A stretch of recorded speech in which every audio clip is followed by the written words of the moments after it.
c'est vraiment avec beaucoup de plaisir qu'on vous retrouve, Marie-Noëlle Farcy, curatrice au MUDAM au Luxembourg, pour une exposition qui sort des réserves justement du musée. Je vous laisse nous en donner le titre et puis un petit peu le principe, tout simplement.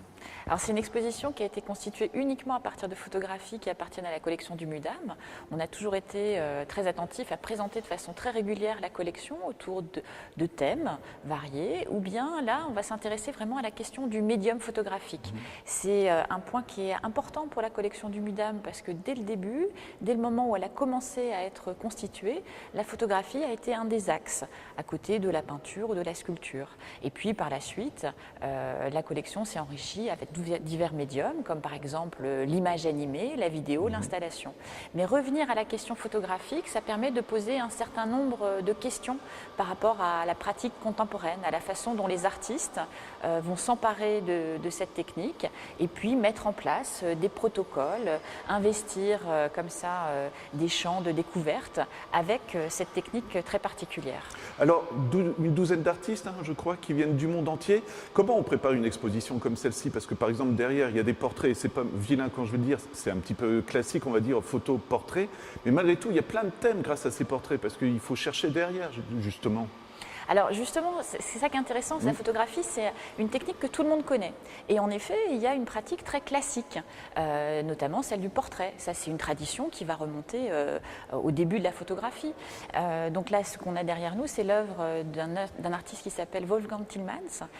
C'est quelqu'un qui pratique la photographie de façon totalement inclassable. Alors c'est intéressant parce que là, justement, on a un ensemble qui est de portraits, mais si on regarde ses expositions, on va aussi découvrir des natures mortes, des photographies totalement abstraites. C'est quelqu'un qui va jouer avec des formats très très grands ou au contraire des choses complètement cadrées, encadrées ou accrochées de façon libre. Donc voilà, c'est quelqu'un qui a une très grande liberté avec la photographie, de la même façon qu'un peintre pourrait avoir aussi une très grande liberté avec la peinture, en se saisissant du canevas, enfin de la toile, en l'explosant. Et bien voilà, de la même façon, il va explorer toutes les façons dont on peut faire de la photographie et aussi la présenter.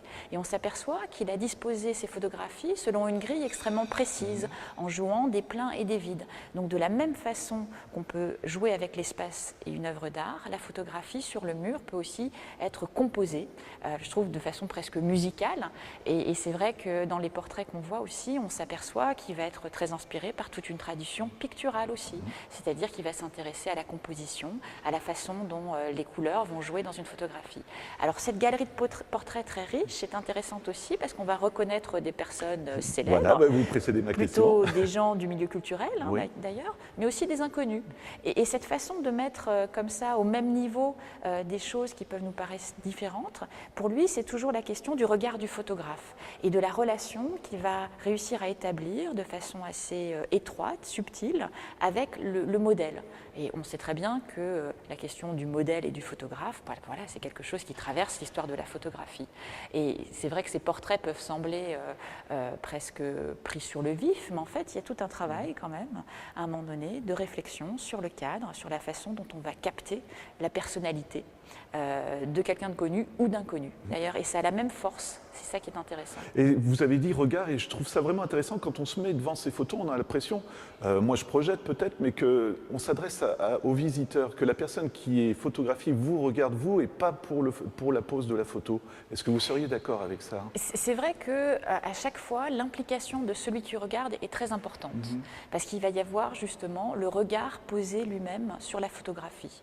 Il y a un autre exemple qui est intéressant, et d'ailleurs ce sont des univers qui sont assez liés, c'est la photographie de Nan Goldin. Alors Nan Goldin, c'est vraiment une figure de l'art contemporain.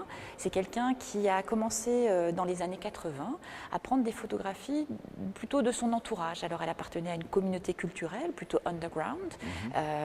Elle s'est intéressée à ses amis, à cette communauté qui était très proche d'elle. Alors parfois ça donne des images assez dures parce que c'était tout un milieu qui n'hésitait pas à faire tout un tas d'expérimentations. Mais à chaque fois, ce que l'on sent, c'est qu'il y a une forme d'intimité. Alors la photographie qui est présentée dans l'exposition s'appelle Kate in the Tube.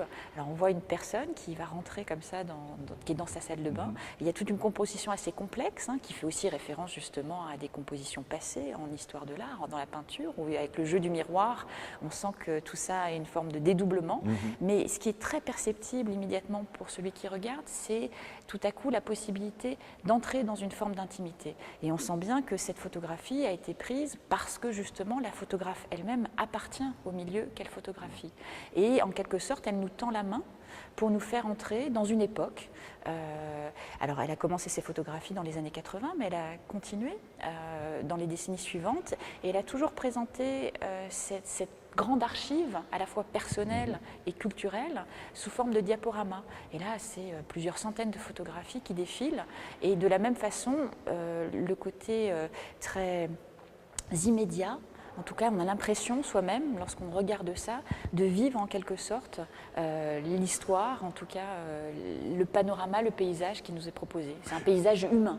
Et Voilà. ce qui est fou, c'est que j'irais même presque plus loin, je dirais, est-ce qu'il y a une notion de mise en scène? Parce que malgré tout, on a l'impression que c'est pris sur le vif, mais si on regarde vraiment, il y a du travail, quoi. Comme vous le disiez, il y a un miroir, c'est pas placé de n'importe quelle façon. La personne qui rentre dans la douche, elle a un mouvement aussi qui est vraiment réfléchi. Je trouve ça assez passionnant malgré tout, parce que c'est pas une photo qu'on va prendre comme ça sur le vif, tout simplement. Un photographe dispose de plusieurs outils quand il utilise la caméra. Alors forcément, il va y avoir la lumière.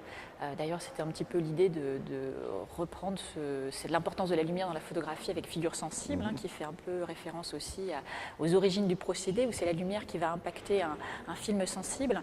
Alors il y a la lumière et puis il y a la composition, le cadrage. Alors ça, c'est primordial dans ce qu'on veut justement faire passer. Là, en effet, il y a vraiment un travail sur un petit peu la confusion entre différents plans, qui est entrée par le fait qu'il y a une surface réfléchissante qui est dans le cadre photographique. Mais dans l'exposition, il y a d'autres artistes, par exemple, comme la photographie de Shirin Neshat, où là, au contraire, on va jouer sur quelque chose de très rapproché, très frontal, avec des éléments qui sont de l'ordre du symbolique. Donc, en effet, on a deux mains, une arme qui est pointée. Alors là, par exemple, la relation directe à celui qui regarde est immédiate, parce qu'on se sent happé, on se sent désigné. Et puis, une écriture qui est l'écriture perse, le farsi. Voilà, tous ces éléments symboliques ont aussi un rôle à jouer, et le fait qu'on soit sur quelque chose de très proche, sans environnement extérieur, tout à coup, ça crée quelque chose qui est de l'ordre un peu du choc visuel. Voilà. Donc ça, c'est pareil, la lumière, la composition, le cadrage, la mise en place de protocoles. Tout ça, ce sont des outils qu'utilisent les photographes. Si on prend le couple allemand Berndt et Hilla Becher, alors ça, c'est vraiment des figures très importantes pour l'histoire de la photographie. Ce sont des personnes qui ont formé toutes des générations d'artistes et de photographes à Düsseldorf. Ils étaient enseignants. Alors eux, ils ont innové en quelque sorte. Ils ont été très expérimentaux dans leur façon de s'intéresser à un paysage industriel. Donc là, on est vraiment sur l'idée de commencer à garder la mémoire, la trace d'un monde en voie de disparition. Donc à chaque fois, ils s'intéressent à un élément de ce paysage industriel. La série qu'on a, elle a été réalisée sur des hauts fourneaux. Et ils vont photographier ces hauts fourneaux à la manière d'un portrait individuel presque.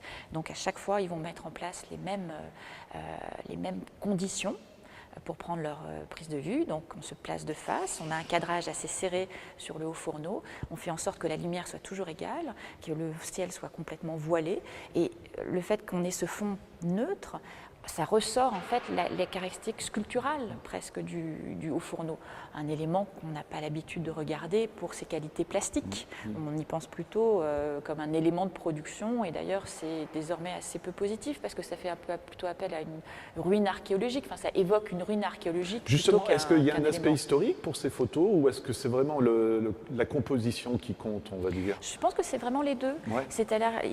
Ils sont à la fois, enfin, sont tous les deux disparus, mais c'est à la fois s'intéresser à tout un processus photographique, comment est-ce que par la mise en place comme ça de protocoles, on va générer une puissance visuelle, et puis aussi le fait que ça appartient à une culture, que cette culture est en voie de disparition, et qu'en quelque sorte, ils ont un petit peu anticipé à leur manière, avec des outils artistiques, tout ce phénomène aussi de conservation désormais d'un patrimoine industriel, qui est désormais quelque chose auquel on accorde beaucoup d'attention. Exactement. Parce que tout à coup, c'est une des strates de l'histoire économique, sociale et culturelle de régions, enfin de pays. Il y a un autre artiste, moi, qui me passionne. Alors, ça va être très réducteur, vous allez me reprendre, et vraiment, vous aurez raison. Ça fait un peu, ça rappelle le roman photo, un petit peu aussi. C'est quoi, une aventure, quelqu'un qui suit quelqu'un, et puis qui prend des photos au fur et à mesure de cette, comment on va dire, de cette recherche aussi. de cette filature. Voilà, oui, voilà. C'est l'œuvre de Sophie Calle, qui est une artiste française. Alors l'œuvre qui est présentée est vraiment une des premières œuvres qu'elle a réalisées. Et ça a posé en quelque sorte toutes les bases de son travail futur. Et quand on parle de filature, c'est vraiment le cas. D'ailleurs, elle l'explique très clairement, si on prend la peine de regarder. Donc on a une longue suite, on a des photographies noir et blanc qui ne semblent pas très bien cadrées, prises vraiment par un détective en quelque sorte, au coin d'une rue. Et puis c'est entrecoupé de textes. Et ces textes, en fait, sont censés un petit peu nous donner le contexte de tout à coup cette filature. Donc elle explique qu'elle a rencontré un homme et que lors d'une soirée ou lors d'une rencontre avec d'autres amis, et elle apprend que cet homme part pour Venise. Et elle décide d'entreprendre le périple avec lui sans qu'il ne le sache et de le filer, vraiment au sens propre du terme, c'est-à-dire le suivre et d'essayer de découvrir quelles vont être ses activités. Alors on s'aperçoit lorsqu'on lit les différents textes que finalement le but du voyage n'est pas tant de connaître les activités de ces hommes que plutôt d'être soi-même dans la quête et je dirais même dans l'enquête. Voilà. Ça joue vraiment sur cette idée comme ça en effet de traque n'est pas le terme, mais en tout cas de découvrir des secrets. Alors ces secrets, on ne les découvrira jamais vraiment parce qu'en effet, ce n'est pas le but de l'histoire, mais pour elle, c'est la façon d'inscrire un récit qui va puiser dans le réel, mais dans lequel on n'est pas vraiment sûr que tout soit vraiment l'ordre de la réalité. Donc la fiction peut aussi s'infiltrer, et puis on va être dans d'une histoire qui va se construire, qui est construite par Sophie Calle, l'artiste, mais aussi par le regardeur qui va parfois combler les vides en imaginant lui-même ce qui pourrait faire le lien entre ces différentes photos. Donc c'est laisser aussi une grande part à notre imaginaire, et un imaginaire qui est celui de la narration, de la fiction. Voilà. Et c'est vrai que dans la photographie, il peut aussi avoir ce potentiel narratif. L'image peut contenir ce potentiel narratif, parce qu'on va imaginer le hors-champ, ce qui se passe entre les photographies. Voilà. Grand format, petit format, c'est impressionnant justement. Ça montre encore tous les horizons qu'on peut explorer en photo, tout simplement. Oui, tous les portraits, paysages. Les différents usages aussi, parce qu'entre les petites photographies de Sophie Calle prises à la dérobée, mal cadrées, un peu floues volontairement, et puis le travail photographique de Valérie Belin, qui elle travaille de façon extrêmement précise. C'est-à-dire que là, on a l'impression qu'il y a une grande précision dans les détails rendus, un dégradé de noir et blanc très subtil. Enfin voilà, là on est sur un travail extrêmement classique qui joue aussi des confusions parce qu'elle photographie les vitrines de Luxembourg. Donc forcément il y a le reflet de la glace. Donc elle va comme ça fondre différents plans, celui de la vitrine et celui de l'environnement urbain qui se reflètent. Voilà. On s'aperçoit qu'en effet les artistes ont été très inventifs et que la photographie a été un outil qu'ils ont pris beaucoup de plaisir à explorer. Voilà. Ça sera une de mes dernières questions, mais vous en tant que commissaire, quand vous préparez une exposition comme celle-ci, je pense qu'on parlait de mise en scène pour les photographes, mais à vous aussi de savoir comment placer dans une pièce tel artiste, telle photo, tel format aussi, j'imagine. Mais ce qui est intéressant, c'est vraiment de créer un parcours et que le visiteur puisse aussi, de façon personnelle et sensible, intuitive aussi, établir des liens entre différentes pratiques. Alors c'est vrai qu'entre le travail, on n'en a pas parlé, de Martine Parr qui s'est intéressée à la société luxembourgeoise, celui de Bernd Eila-Becher qui travaille sur un petit peu ce passé industriel, ou encore Valérie Belin qui a été invitée à faire une commande spécifique pour le Luxembourg, on s'aperçoit là qu'on aborde des questions de territoire, d'identité aussi, au-delà des pratiques personnelles. La question du portrait, de cette relation avec le modèle, ça c'est quelque chose, c'est un fil directeur aussi qui peut facilement être suivi dans l'exposition. Et puis l'idée de fiction, notre rapport à la réalité, parce que souvent on se dit, bah oui, la photographie, ça capte un état donné. Ben, en fait, ça peut être beaucoup plus troublant que cela. Il y a beaucoup plus de dimensions, justement. On peut déjouer cet aspect qui ne serait que le témoignage d'une réalité qui est sous nos yeux. Au contraire, c'est bien plus riche et bien plus vaste. Voilà, tous ces fils peuvent être finalement tirés selon l'envie du visiteur, selon aussi ses affinités personnelles. Et c'est vraiment un panorama ouvert qui est offert à travers l'exposition. Voilà, toute dernière question, c'est jusqu'au mois de septembre, si je ne me trompe pas. Prendre le temps de se promener, il n'y a pas forcément un sens de visite non plus, c'est ça? Non, l'exposition, on s'aperçoit, est très ouverte, très fluide. On peut, d'un point de vue, jeter un coup d'œil sur cet artiste-là et tout à coup voir un autre et se dire qu'en effet, il peut y avoir des résonances ou au contraire des contrastes. C'est ça qui est intéressant. Et puis, surtout, c'est aussi une invitation à la contemplation, tout simplement.